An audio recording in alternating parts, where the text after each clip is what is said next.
xin chào bạn, ngày hôm nay mình sẽ mukbang mì tôm đi mì tôm omachi mì sườn nướng. Điều này tạo môi trường thuận lợi, thu hút đầu tư kinh doanh trong ngành công nghiệp văn hóa, đồng thời từng bước cụ thể hóa chỉ thị số 30 TT-TTG ngày 29 tháng 8 năm 2024 của Thủ tướng Chính phủ về phát triển các ngành công nghiệp văn hóa Việt Nam, tiếp khách tái tạo đô thị, phát triển các chương trình giáo dục và sự kiện văn hóa gắn với tầm nhìn phát triển bền vững, xây dựng Đà Lạt trở thành điểm đến du lịch chất lượng cao của không gian sáng tạo văn hóa và nghệ thuật. Để bảo đảm triển khai liên tục các cam kết với nguồn lực tài chính bền vững và huy động sự tham gia của các đơn vị thành viên thuộc tỉnh Lâm Đồng mới,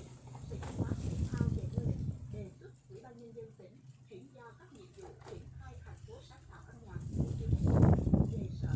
Phó Giám đốc Sở Văn hóa Thể thao và Du lịch tỉnh Lâm Đồng Nguyễn Thị Bích Ngọc cho biết phương án này nhận được sự ủng hộ của Cục Hợp tác Quốc tế, Bộ Văn hóa Thể thao và Du lịch. Cục này cũng đề nghị sau khi sắp xếp tổ chức bộ máy và đơn vị hành chính được ổn định, tỉnh nên thành lập ban điều hành gồm các thành phần liên quan để tiếp nhận các nhiệm vụ và cam kết thành phố sáng tạo của UNESCO.